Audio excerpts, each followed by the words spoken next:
One of the things I like about corporate meetings events is a little bit more of a work-life balance. Um, when you're dealing with corporations, most of the time, not always, most of the time, they're Monday through Friday business hours, and they're not emailing you on a Saturday and Sunday at 8 o'clock at night. With brides, I know, and families that maybe they're getting off of work, and that's when they're reaching out to you. So there is definitely a work-life balance. Hey everybody, this is Eddie Babbage, founder CEO of Timeline Genius, also your host of the Wedding Industry Insider podcast here. I've got another really cool and exciting guest with me here today. I've got Paul Tramonte. Paul is the principal event designer of Paul Tramonte Events, which is a full service event management agency rooted in high-end hospitality and specializing in corporate meetings and events. Paul has over 20 years of experience in the event industry. Paul, thank you so much for taking time out of your busy day to do this interview with me. Eddie, thanks for having me. It's been really great getting to know you over the last couple of months since I met you in December, and appreciate you having me on here. I'm excited to join you. The pleasure is all mine, and I am excited. I'm going to give people just a preview of what we're going to be talking about and a preview of what, just kind of inside my brain was happening as I was talking to you and having the privilege of getting to know you. I started thinking, oh, wow, you could be a great fit for our podcast. So this is going to be a little bit of a new direction because typically we focus very squarely just on wedding planning and the business around that. But you have experience, A, with weddings, but B, as I just noted, also in corporate events. And I think there's a lot of valuable knowledge there because, as I mentioned to you, Paul, I talk to planners all over the country, all over the world, and very often either they're already doing some corporate events or nonprofit events and other types of non-wedding events, or they're interested in doing that. And who better to come on and kind of give some advice than you? And we're also going to unpack a few lessons that I think are really valuable from your diverse and extensive career. But before we get into all of that, Paul, will you do me a favor and just in your own words, give people a little overview on your background and how you got to be where you currently are in the event industry.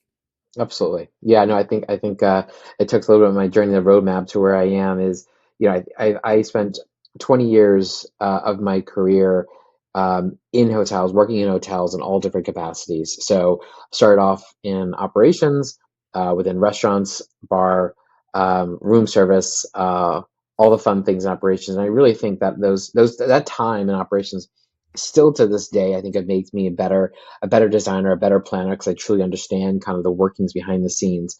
And from there, I moved into catering sales, working in hotels. So I had a lot of the time selling weddings. So a lot of the time I was there selling to planners, to families individually. Did a good kind of diverse time. In the market that I was in Atlanta at that time. There was a large Indian market. There was a large Jewish market. Um, we did bar mitzvahs. We did a lot of social. So a lot of the time selling was in the catering side. And then after catering, I moved over in on the event side in hotels. And a lot of you know how hotels operate. They have a divide between the catering salesperson that sells you on the experience, and then once you book and you contract, then they shift you over to work with the event manager of the hotel. And that's where I spent even a lot more time. And really, I think once I moved over into events, is really found my love and my fit. And I said, yes, this is it. This is comfortable. This is where I feel it. And that's where you really kind of dug into the details. I remember being on the sales side, kind of once I turned over a family or bride and I'd walk by and they're having a menu tasting. I'm like, hey, why aren't I in there? Why aren't I part of that? Like, Paul, you're in sales. Don't worry about that. So I realized, no, I want to be in that room. I want to be in that tasting, and which tastings, by the way, are one of my favorite parts of the experience. So once I moved over into events, I spent a lot of time really by hand all different types of events. I did a large. I was at the Ritz Carlton downtown Atlanta at the time. We did a large amount of really high end, beautiful weddings, and I have some great partners both in the operations and the sales side, and I loved it. I loved working with them, and I loved all those pieces of it. And then slowly, I started to evolve a little bit more into the corporate world, taking on more corporate. And even as I grew in my leadership within working in hotels and I had teams that would report under me, I always said it's truly important in that role to understand all the different sectors. So if I had a manager that worked for me and was just doing weddings or just doing corporate, I would make sure that they diversified their portfolio events that they worked on, so they had their hands on all different types of events. And I think you had the ones that that love their brides and love their weddings, the ones that maybe lean more corporate, but they all were able to kind of jump in at any point. That really made them more marketable as they went to their next hotel or next job or their next priority. So from there, I moved. After working in the hotels for a number of years, I worked in-house for Marriott International. They've got an in-house agency, a meeting and events agency, where we planned a lot of, not necessarily for Marriott hotels, but for as a corporation in Maryland. And we planned a lot of their larger conferences. So these were different types of discipline conference, both for internal and external attendees.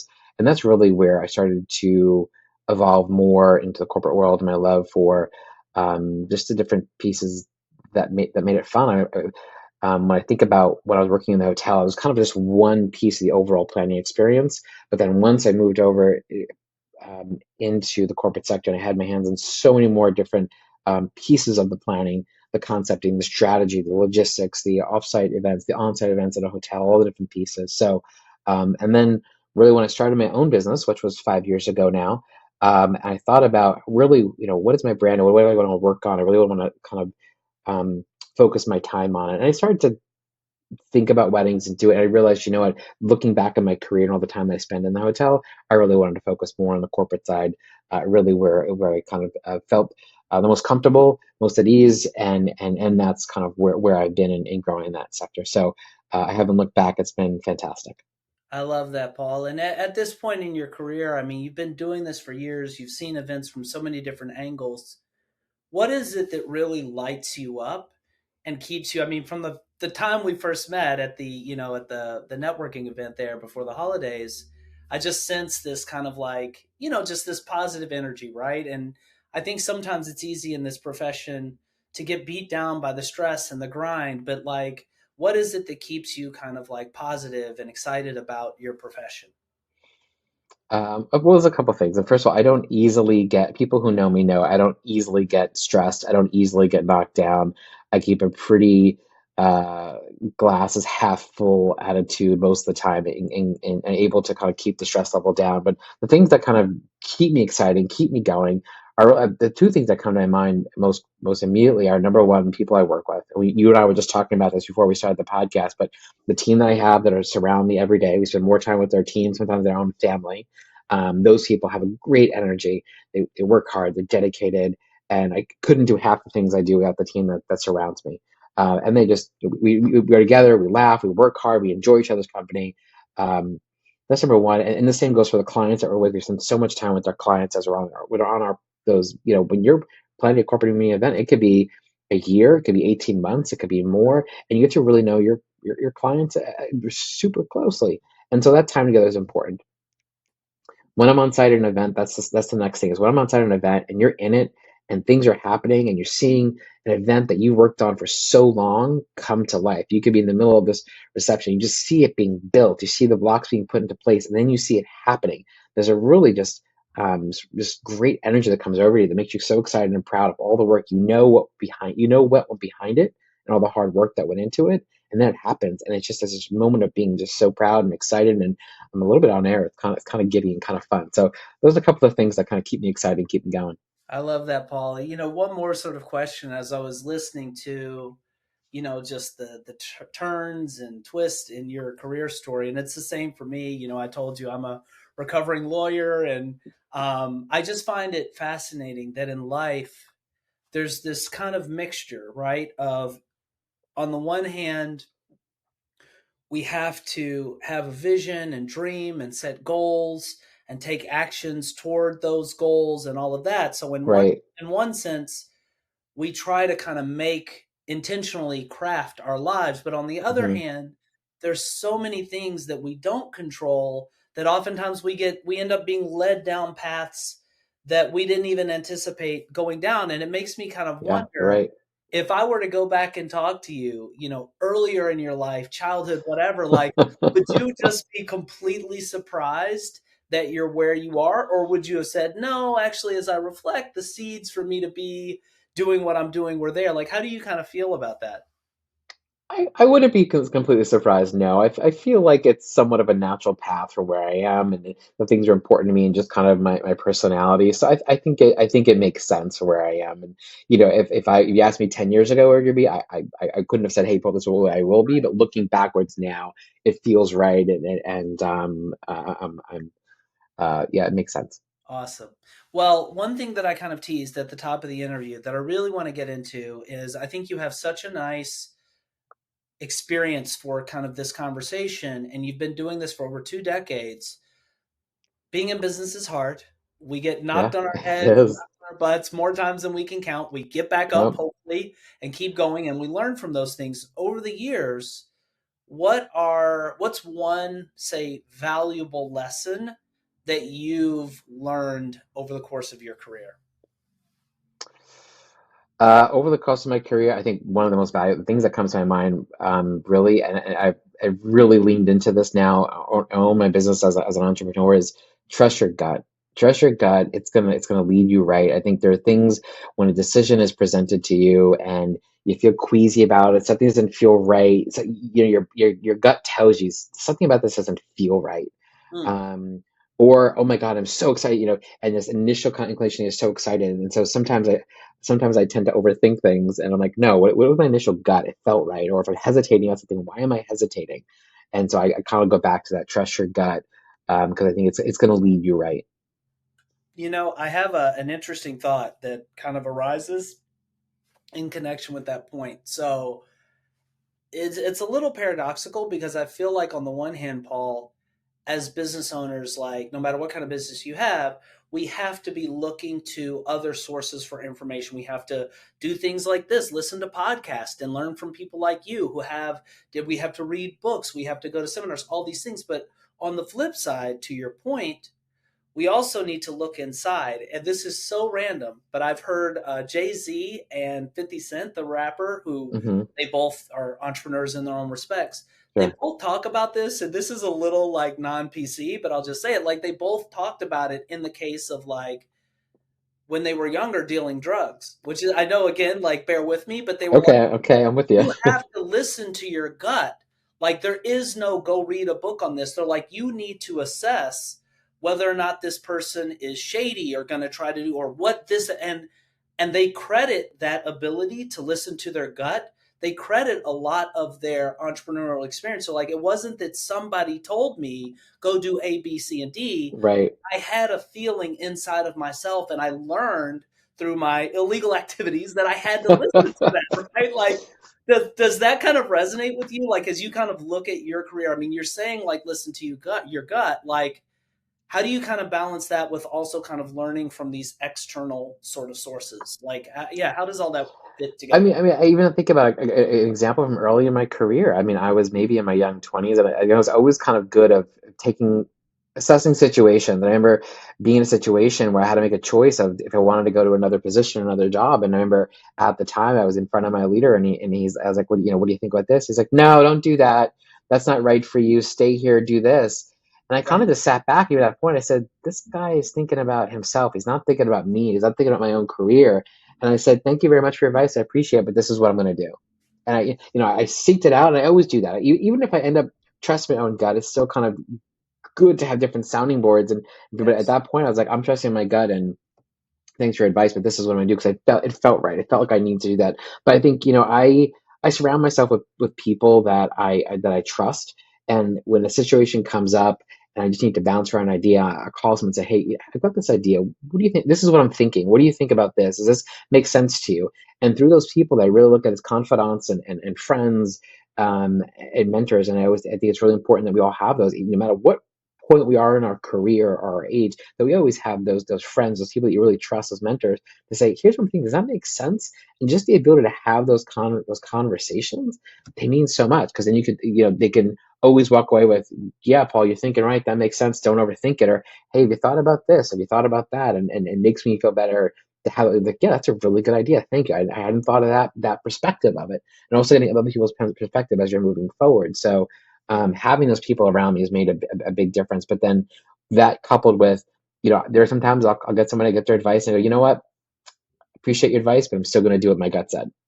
I love that, Paul. I love this idea of like, it's not just like, okay, I'm going to close myself off to the input and feedback of other Absolutely people, not. Absolutely but not. it's like, I'm going to do both, right? But I really, I think, and I think this applies to anybody listening, 100%. running any kind of business, this notion like there's something inside us, call it intuition, whatever, that kind of knows these things. And it's not even something that we can just rationally document A, B, C. It almost makes me think of like the Malcolm Gladwell Blink, book where he's like, there's something that happens just all the way down in the subconscious level that's like, oh, I need to go in this direction. Sometimes I don't know, usually when I don't listen to that, I'm messing up.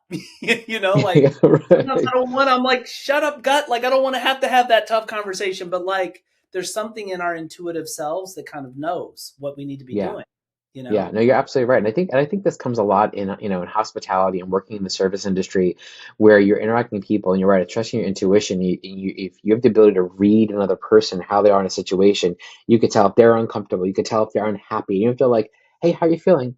I'm fine. Like, that's, they're not fine. You have to stop and pause and react to the situation and how you use your intuition to react and turn the situation around.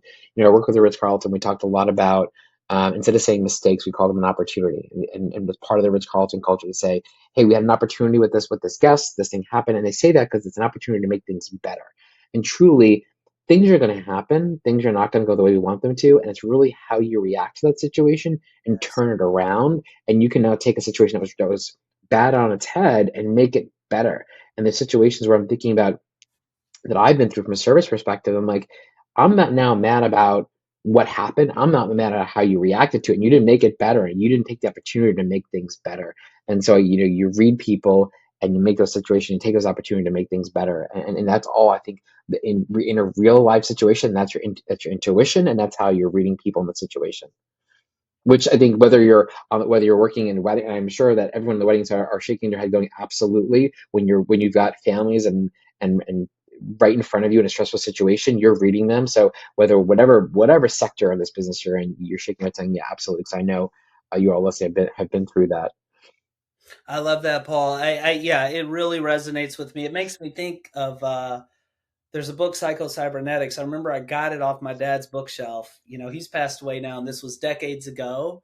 But the whole idea that like we have our conscious mind, which is almost kind of like the analogy is that it's like the size of like a golf ball.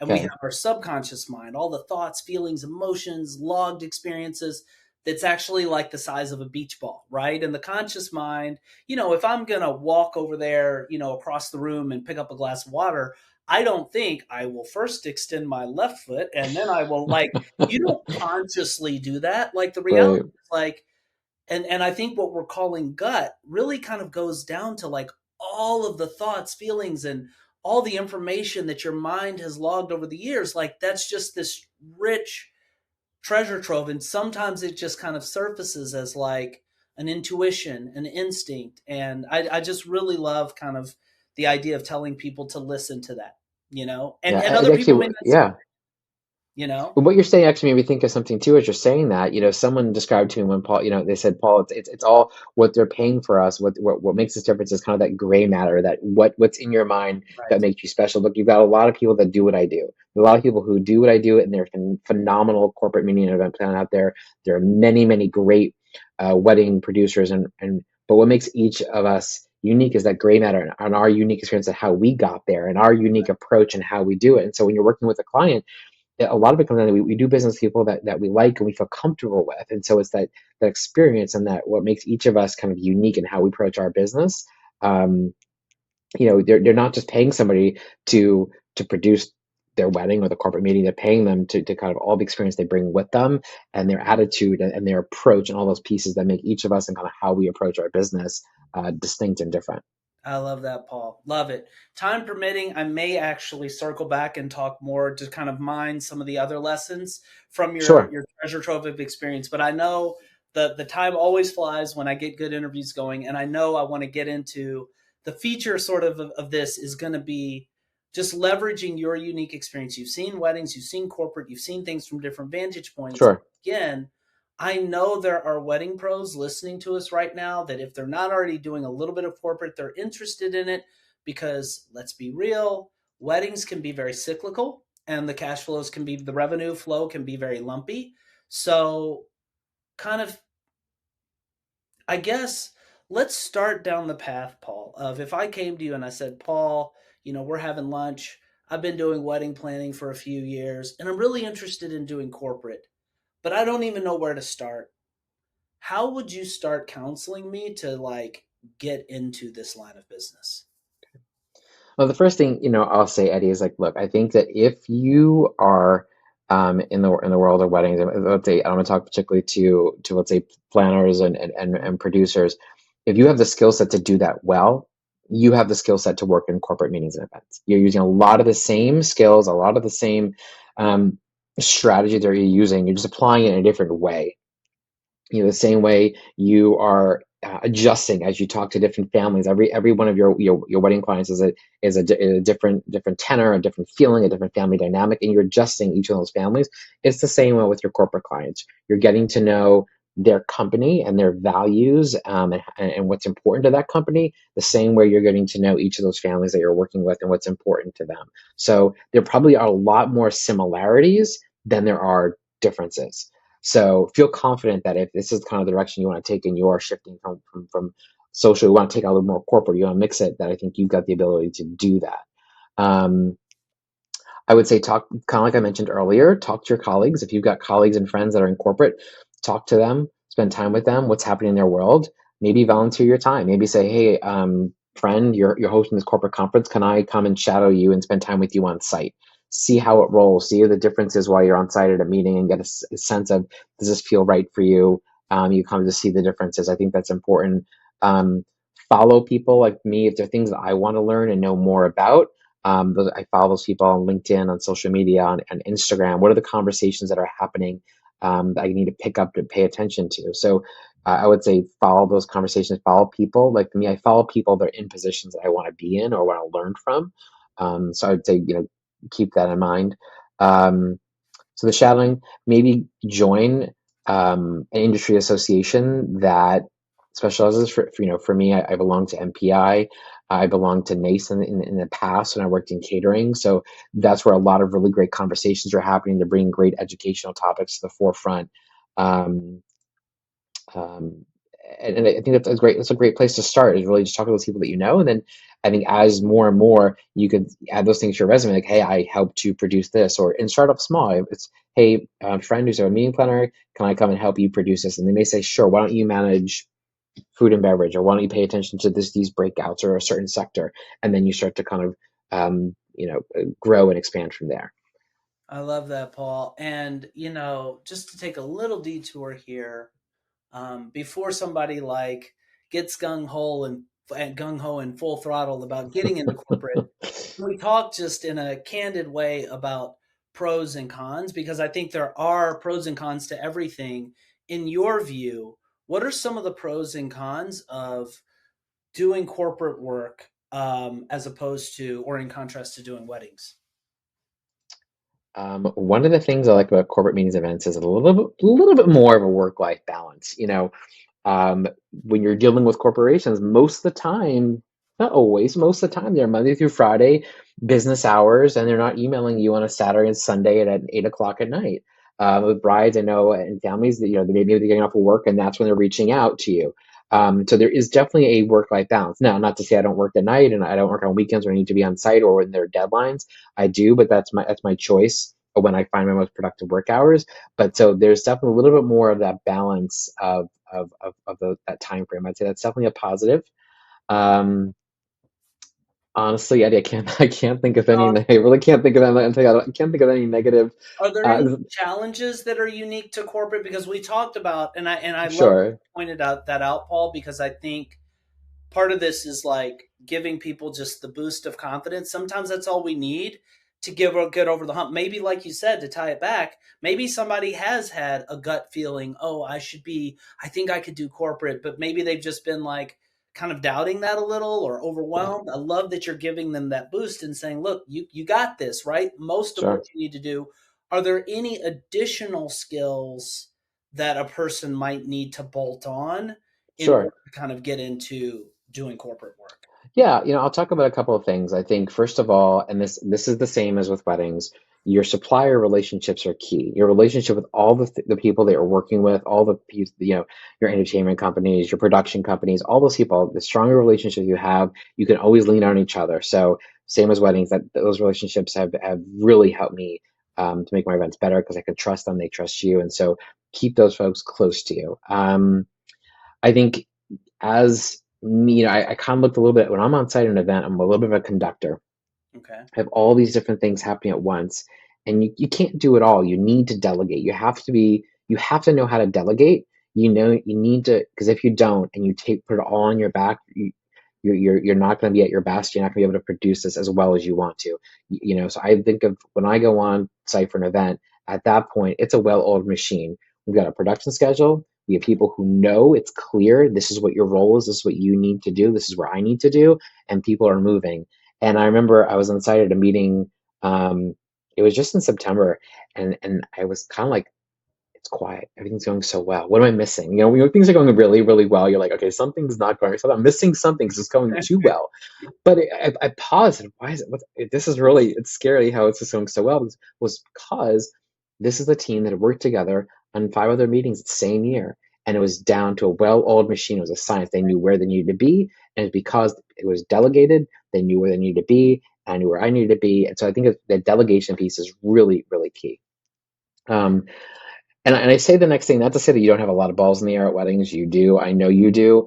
But corporate events, I think they're even more. If Really? you are, if, and I'll give you an example. I've got one of the conferences where kind of simultaneously you've got maybe a large keynote general session happen. You've got 8 breakout sessions happening. You've got a trade show happening. You have 2,000 people roaming a building. You've got meals. Um, you got food and beverage breaks. You're getting ready to go off site for an evening event. Like we had one that was in Orlando. We're getting ready to go off site for an evening event at Universal. All these things are happening kind of simultaneously, and you're thinking about the next day and the next day. If you're there for a 4-day conference, you're thinking about 3 days ahead. So you are constantly kind of looking ahead and looking in the crystal ball to say, hey, what's coming next and what's coming next. And so again, you're balancing a tremendous amount, especially when you're delegating, you're having a team. So if I'm on site at a conference with 2,000 people, we've got a team of 15, 16 people there on our planning team executing. So you're thinking about where are each of those people? What are they doing? And so when you've got that many, again, not to say that with weddings you don't have a lot of balls in the air. I know you do, but I just think they're even more and they're dynamic in different ways. So you need to, once you're delegated, you have to stand back and kind of looking at how are these, what do the next few days look like and how are they moving forward? You gonna say something, Eddie? Yeah, I was, Paul, because you just mentioned a word that really kind of triggered some thoughts and observations I've had, which is when you say the word simultaneous, it really just conjures up. And I think you and I have talked a little bit about this offline, but in the context of a wedding, most of the activities at any given point in time, the people involved are usually in one place. It might be the ceremony venue, it might be the reception venue, it might be the venue where people are getting ready. But in the case of corporate, sometimes you might have many rooms where Yes. simultaneously activities are happening. Is that a dynamic that, in your opinion, kind of poses like a new form of complexity when you're doing corporate event planning? Absolutely, it does. And I think you're also thinking about different venues. I mean, I've had events where you're dealing with, different venues where I've got there's a group that I do several times a year. It's kind of a repeating group, um, and it's small. It's only about 100 people, but in a matter of 4 days, you're hitting 7 different venues. Ooh. 7 venues, 4 days, 100 people on a vehicle, off a vehicle, on a vehicle, vehicle. Do you have everybody on? Are they there? Are they not there? Where are you going? What's happening in every one of those venues? So it does make things a lot more complex.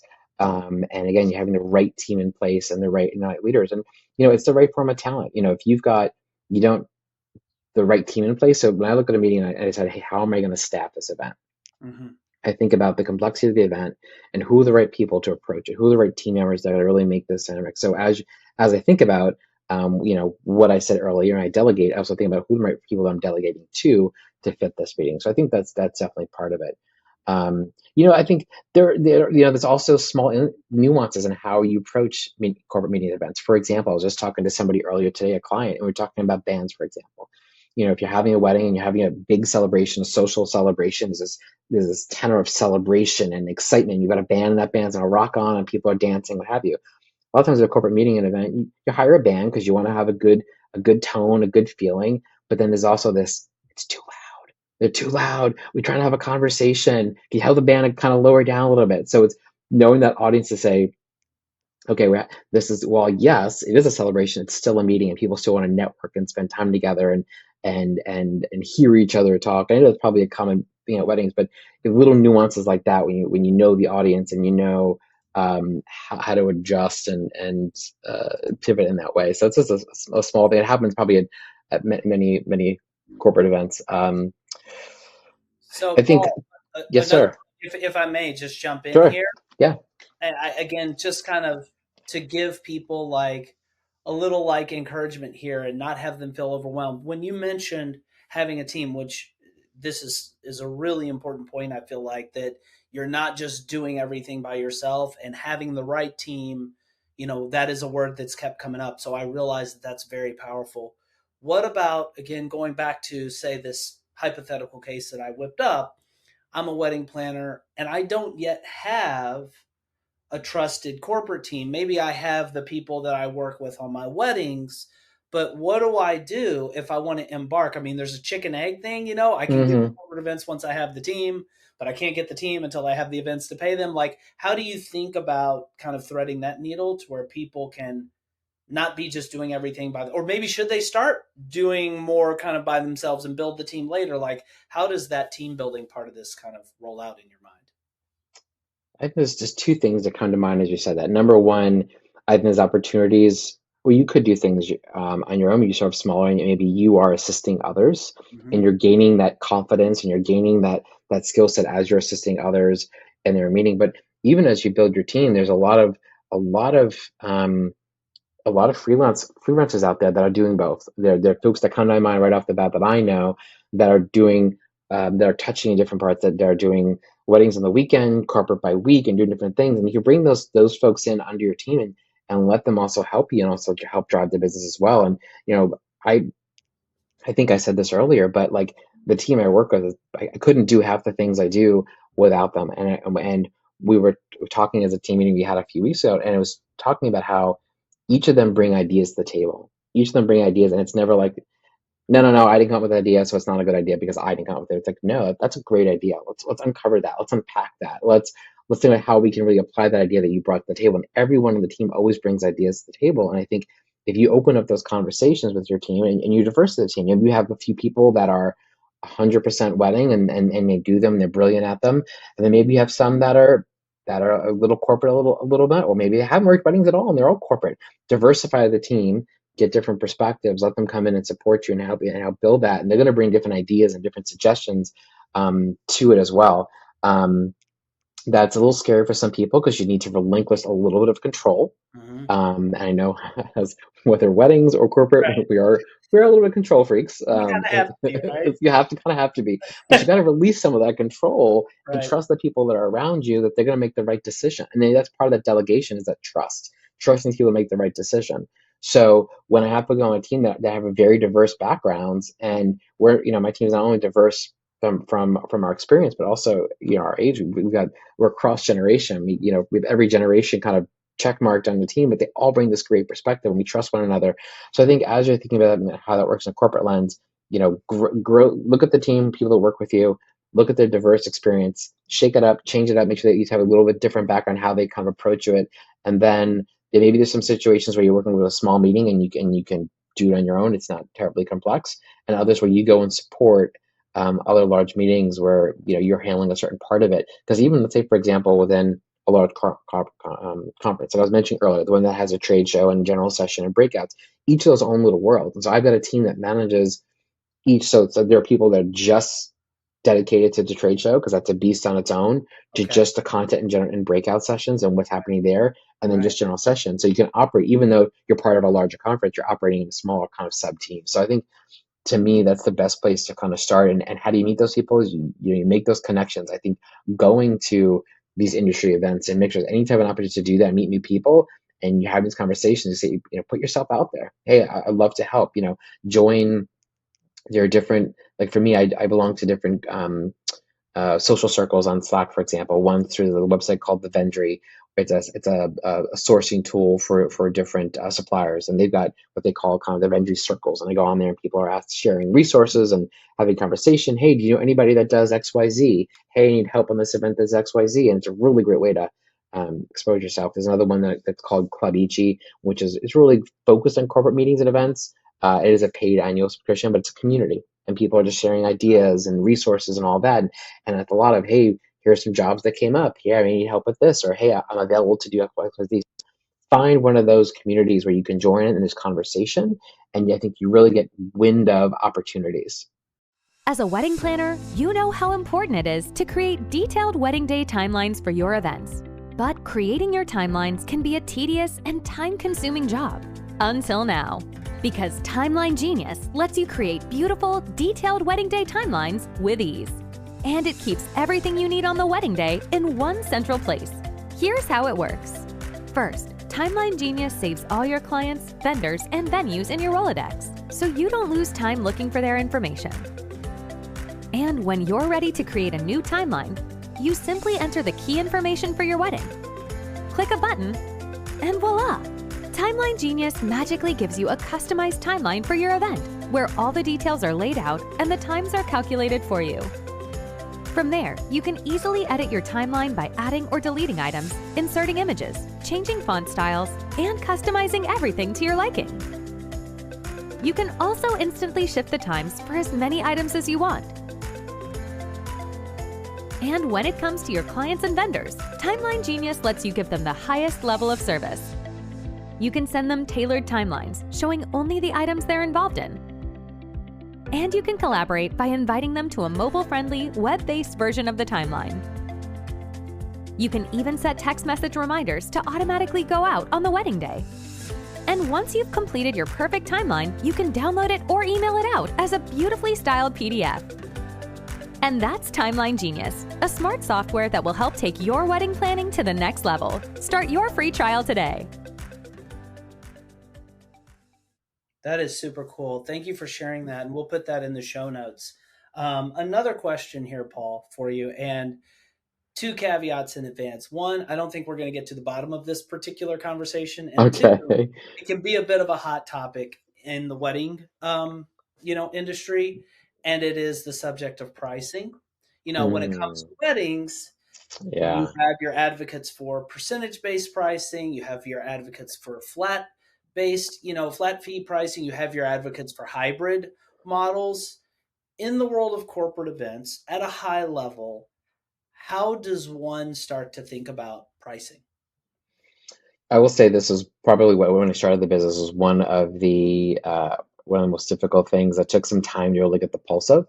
And I honestly I spoke with many different people that were solopreneurs or entrepreneurs that had different business, and I said, how do you? I didn't ask them what they charge. It was more about how do you charge? How do you come up with your prices? How do you produce it? And there's different methodology. There are some that are based on a percentage base, so they may say, hey, this is your budget. I'm going to take a percentage of this. Maybe industry standard is 15% plus or minus. I know destination management companies, DMCs in the corporate world, that's how they do it. And some of them put it as a line item. There's some destination management companies where you look at their invoice and you see a line at the bottom. Destination fee, 20%, boom, right at the bottom, you see that it's clear. Others that package it in and their prices already have that incorporated. So a lot of times when I'm talking to my suppliers, I ask them, what is your pricing model? How do you price? How do I expect to see what your numbers are? For corporate planners, I think budget definitely impacts. So when I'm talking to my clients, understanding what their budgets are, Mhm. what percentage of budget can be allocated for planning. I have to think about the labor. I kind of step back. I think about what's going to cost to produce this and do the time. I think about how long are we talking about a meeting that's going to take 6 months to plan, a month, a year and a half. That time dramatically impacts the price. Think about what's the labor it's going to take. What's my time worth? So I would say in your each individual markets, as you're talking to these fellow corporate people, what's the average rate? you think about whether it's hourly, and then you compound that hourly based on a large amount of time. But the one thing I try to approach is I don't want to, what pricing method I don't like is being nickel and dime. I don't like prices to continue to compound and compound and compound. So when I'm Right. working with my clients, I make sure I have price confidence where I go forward and say, here's the rate. Unless something dramatically changes in Right. your structure, you've now gone from a 2-day conference to a 4-day conference. You've now added 3 new venues, things like that. This is the rate. And over the years, I've kind of learned the nuances and how to add some, maybe some asterisks of extra notes for these different situations. But you need to be comfortable to understand really what your value is and what kind of an average hourly rate is, and then how that compounds. If you're going to have staff, how many staff you need on it, the same way you price a wedding, you're thinking about that. So I think some of the methodology and how you maybe price at a wedding can be similar, but you really need to think about that some of the rates for some of the people, contract, freelance, time, um, wages, all that can be a little higher. So you take those pieces into consideration. But I would, pull those people that you talk to and how they do things.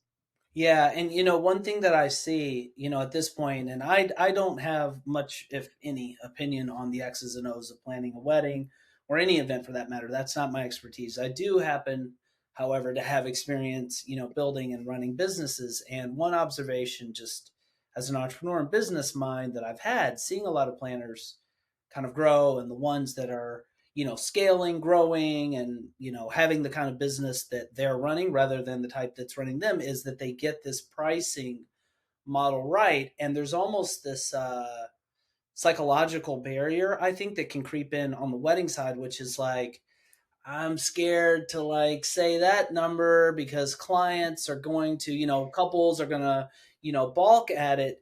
Is that same psychological barrier to charge your worth? I assume yes, but I don't want to be presumptuous here, because you're not dealing now, at least in a person's mind that's listening to us, Paul. They may start saying, and somewhat rightly so, well, this is a totally different client, right? I'm not pitching my services to a couple, I'm pitching my services now to a corporate entity. Does this psychological barrier of being like reluctant to charge worth what you're worth still exist in the corporate market? Is that something that people still need to kind of wrestle with, or is it not much of a factor because people have deeper pockets?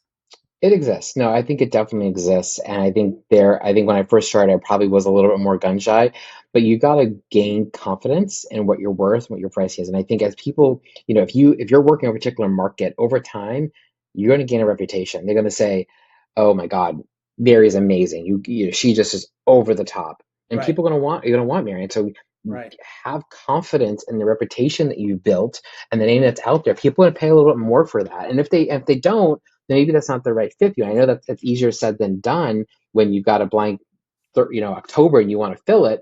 right. But you've got to have that private, because if people learn like, oh, push on Mary. If you push her a little bit, she's going to drop her price. Then that too gets out in the market. So you have to really kind of stick to that.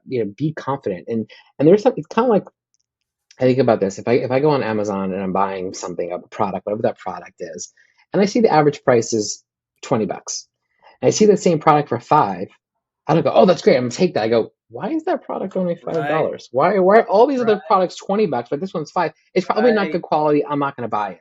So there's right. also that kind of little bit of a mentality of sometimes if the pricing is too low, people start to question the Yeah. quality of it. To say, well, if it's that inexpensive. So I think the bottom line is you need to find that balance of being confident in your pricing, confident of, look, there are times when you know how to negotiate, and there are some really fierce negotiators out there, and we all know how that may come out. So you have to be prepared for that.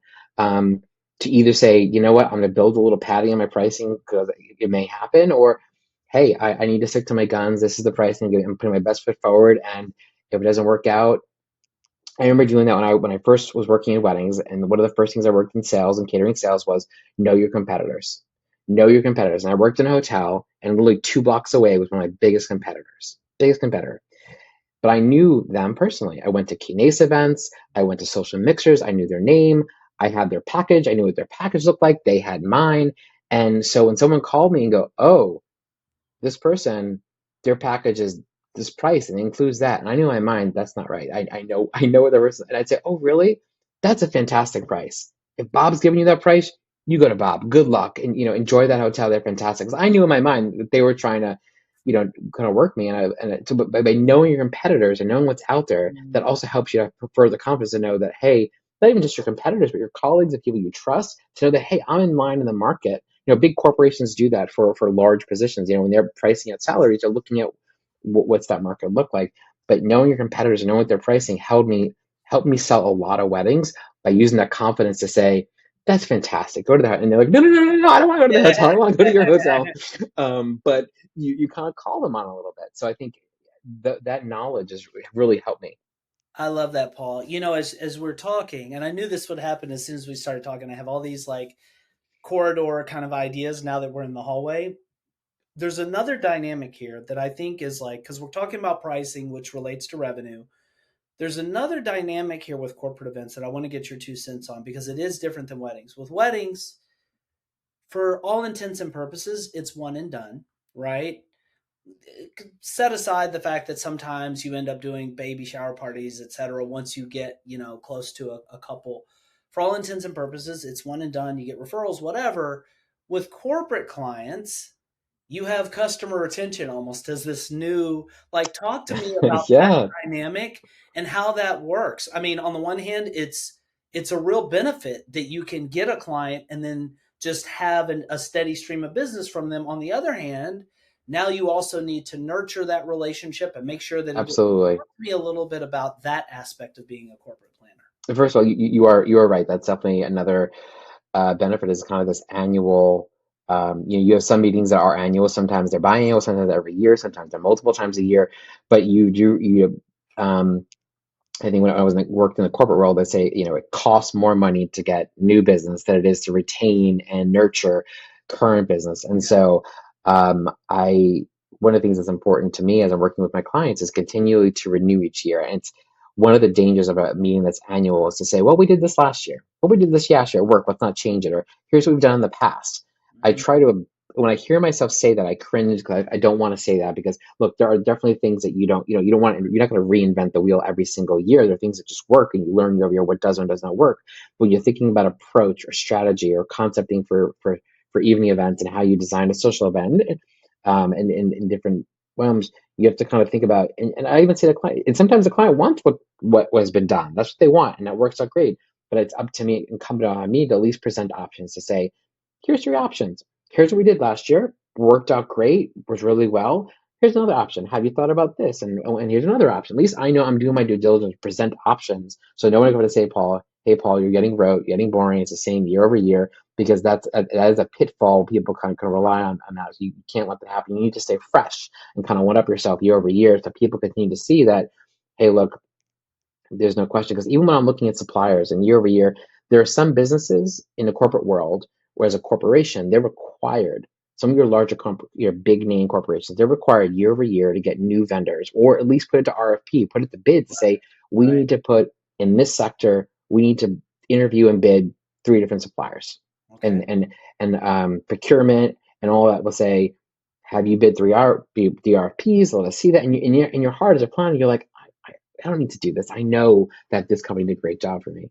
But the second, when I'm working with a client, when you go through this each year, there's something that needs to do that. We're evaluating, look at each of these suppliers. We'll say, these suppliers were fantastic. Let's not, or this one, it Right. didn't work out as well as we thought, or maybe there's an opportunity here.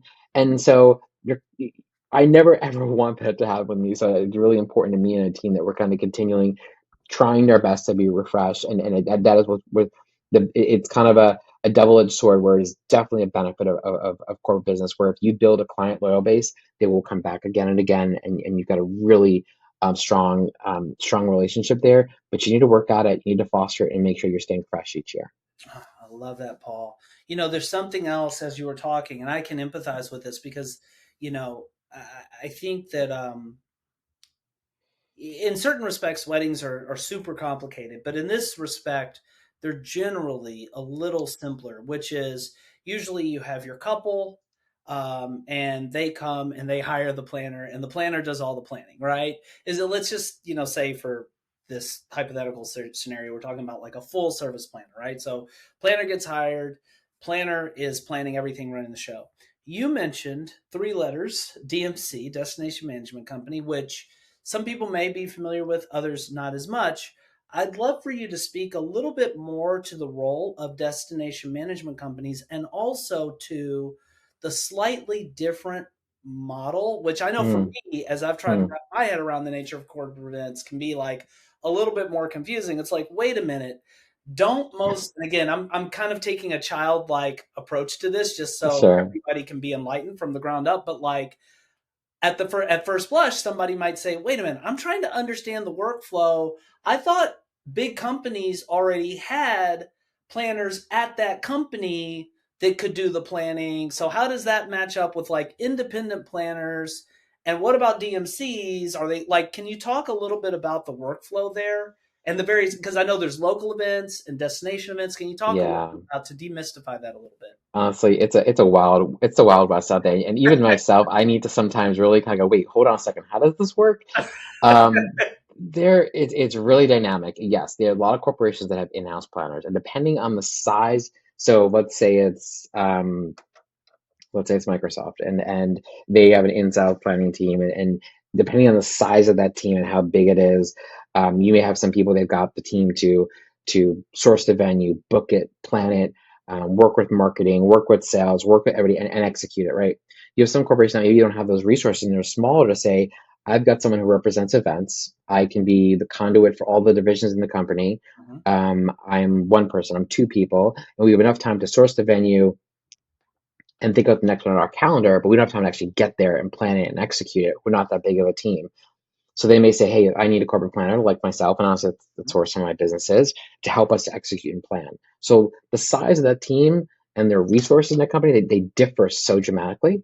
It also depends too if they're part of the marketing division. For many companies, events are an arm, they're a form of marketing. For a lot of companies, if they're heavy into sales, they are another marketing tool to connect with their customers. And this is another nuance with corporate media events you can think about is, there are some that are looking for real actionable return on their investment and to make money. They're looking for real connection with their customers. And if that event doesn't help them produce that, that event may fall off the calendar. But there's real um, uh, actionable items that need to happen there. And so Mhm. that person for events may fall under marketing. You see a lot of positions that are event marketers that they need to be able to know marketing side. They also you need to know event side because it falls under that division. So there's a little bit about internal. Then you also have third parties, which is a little bit where I fall, where you're not in-house of an agency, you are independent, and your agency and someone could hire you for your services where you could do a little of everything, like I do, from A to Z, where I can help you um, uh, plan your event. I can help you work with all your suppliers. I can help you execute on site, strategize, be part of all that. Or someone's like, hey, Paul, I just need help with just group housing. I need help with just food and beverage. We can also kind of sector it that way. Now, where a destination management comes in, a DMC, I kind of look at them as like a concierge for a city, right? They are the specialists for knowing. So if you're going to, let's say you're going to Orlando, there are a lot of fantastic destination management companies in Orlando, and these are the folks that know that city inside and out. They live there, they know that city, they know the right people, they know the right vendors, because of that, they know all the vendors, they know the ins and the outs, they know all the right people to call. They I'll use they may specialize in working with transportation, providing service. You can work with the transport company directly, um, but I like the other extra layer of DMC for their people that they come in. Maybe they're the ones that are holding the sign in the airport when you go off the plane that says Mr. Tramonte, we're waiting for you, and they escort you to your vehicle. They're there when you get to the hotel. They open the car door for you. They're part of that extra layer of service when you need that extra hands. Right. They know all the right suppliers in the city. If you need extra help, if something doesn't go right, they know who to call. You need a permit and someone forgot to get it and you're a week out, they know who to call. Sometimes they're connected to the visitors bureau in that city. Sometimes they may know the mayor if it's a small enough city, and the right people in the mayor. So things like that, where I know that I've got a team that if I need help in that, and sometimes it's a city that I know and I work in, I'll still call them for that reason where I'm like, you know what, let's say for this meeting, I've got a certain budget.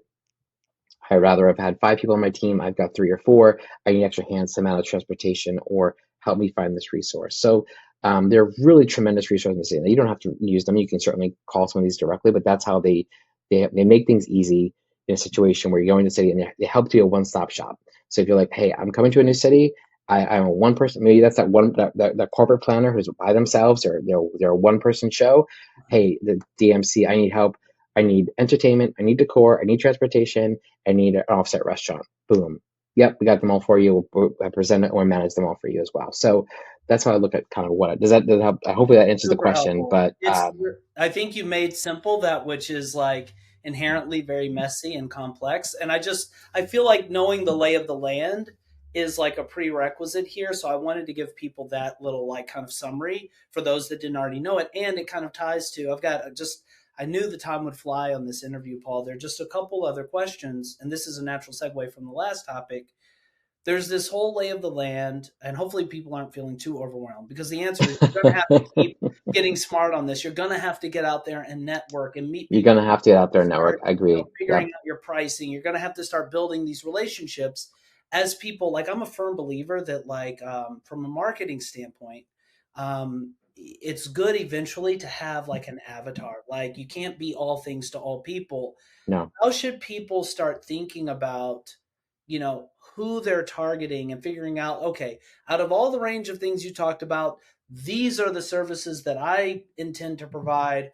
And this is my sort of ideal client that I think I'm great for, that I'm going to start aiming my limited marketing resources to getting and landing as a client. Like, how does one start to think in a corporate planning sense about coming up with that sort of avatar and the packaging of their services?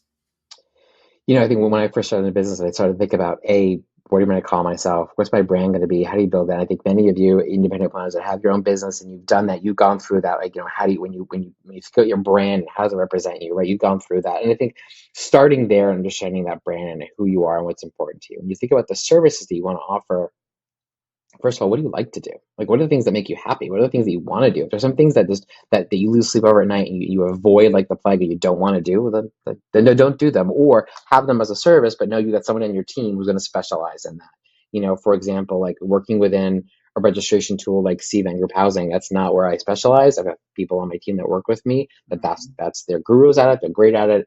I look to them and take care of it. But you're absolutely right, Eddie. You cannot be everything to everybody. You have to think about where you want to specialize. And like I said earlier, it's a little of the Wild West out there. When you look at different companies like mine, they're structured in very different ways of the things that they offer. Some that may specialize in different things, but I really think about what are the things that I really like to do, the things that I know I'm really good at and I excel out and I enjoy doing. And what are the things I know that needs to be done? Like I understand, like if a client is not going to hire me to do X, Y, Z if I don't also do these things. So I think about the corporate world, logistics, planning, execution, strategy, to me, they kind of come together as you need, if you're going to be on site, like there are times when I go on site, I'm hired just to go on site and be part of that meeting. It's hard for me to do that because you have no control over what happened before you got there. So I like to be part of that planning that led up to it. But I think you need to think of what is the right niche, what is the right market. It's okay to say this is my niche, this is the market, this is where I need to work on and focus on that. So you're better off doing a few things really, really well than stressing yourself, doing too much and not being able to do them all as well as you want to be. So that's how I kind of thought about those services. I thought about the best way to package them. And even the last year, honestly, I just updated my website and revamped that. And as I did that, and I sat down with, I did have some help admittedly from one person who's a marketer, one person who's a salesperson, and we looked at it, pulled it apart, kind of started from scratch, and say, how do you really want to build this? And I had to think again, what are the things that are important to me and my values and how I want to do this. I love that, Paul. It's funny, as I do have one more question, but I feel like I could do this for like 4 or 5 hours because Okay. it's mission impossible to give somebody in a podcast format everything they need, play by Absolutely. play, to become a successful corporate event planner. But I do think we've handed off some really valuable information here. Hopefully a little bit of nudging and motivation and inspiration too for people that have that, that intuition, that gut instinct that this is something they should do. There's one more question that I always ask of every guest that we have on, and it is, if you, Paul, could look back on all of your years of experience, your various, sort of lenses through which you've come, looked at the event planning process, if you could give people based on your experience, one piece of advice that would help them as much as possible in building their business, what piece of advice would you share? I'm glad I had some time to think about this one because it's not a easy question. But honestly, I think it's do what's right. Do what's right. Do the right thing. I think we are surrounded by contracts and guidelines and SOPs and all the things that we need to do and we have to do. And there are some situations that are a little bit of gray. Not every situation is black and white. And when you approach the situation, you can't just look at a contract in front of you. Sometimes it's not going to be where your answers. You have to kind of a little bit go back to what I said earlier, trust your gut and say, what's the right thing to do in this situation? Let me sit back and think if I was the person on the other side, if I was a recipient, what's the right thing to do? And sometimes maybe that's adverse to what's in the contract, but if you need to invest in that loyal relationship year over year with a client, or if you need to think about the end relationship with that person in that situation to make them happy, you need to think about that. What's the right thing in this situation to do it? And honestly, I use that to guide me kind of every day where if I'm wrestling with the decision, I think, okay, what's the right thing to do here? I think that's a beautiful place to leave it, Paul, because in a way it just gives us that sort of closure and connects back to that intuition because your sense of what's right, I feel like we all kind of have it, like somewhere in our heart, like we know. Sometimes. And I Yep. say this too, as an attorney, I think I mentioned this in a prior conversation that like sometimes I've had people come to me and say, well, blah, blah, blah, here's the contract. What should it say? I'm like, this isn't a legal matter. This is a matter of like integrity or the heart or what the right thing to do here is. And that's what you should be focused on, not the like minute details of like this provision of a contract. But that just really Right. resonates with me. Yeah. Yeah. Paul, if people want to reach out to you from our community, maybe they have questions, maybe they want to get to know you, maybe they're here in the New York area or wherever. What is the best way for people to connect with you? I think most directly, I'm happy to. If anybody has any questions about anything that I've said, or you want to talk, I'm happy to have a conversation. Um, LinkedIn's great. Reach out to me on LinkedIn, Paul Tramonte. Send me a request, send me a DM, and let's talk. I'll be happy to chat with you. But that's the most direct. My website is paultramonteevents.com. I'm assuming the spelling will be on the title of this podcast. Sure. So paultramonteevents.com. Please check me out. See some of the work that we've done. But happy to love to connect with you and hear any questions I can help to. And again, I think it's really important to kind of foster the next kind of generation of great planners as you move on, as things come on. And I'm happy to be part of that. Paul, I know I said it at the in the beginning, but I just want to say thank you again on behalf of our Timeline Genius community, all of our Wedding Industry Insider podcast listeners, for just being generous, with your knowledge and information, and no scarcity mindset, just pure abundance, just really giving people as much value as we could in the limited time we have to help them Absolutely. on their journey. So thank you so And much. thanks for all you're doing too, Eddie. I mean, I appreciate you bringing this together, and kudos to you and do what you build and the community you build. So, and what you're doing for the community. So, thank you as well, please. Awesome. All right, Paul.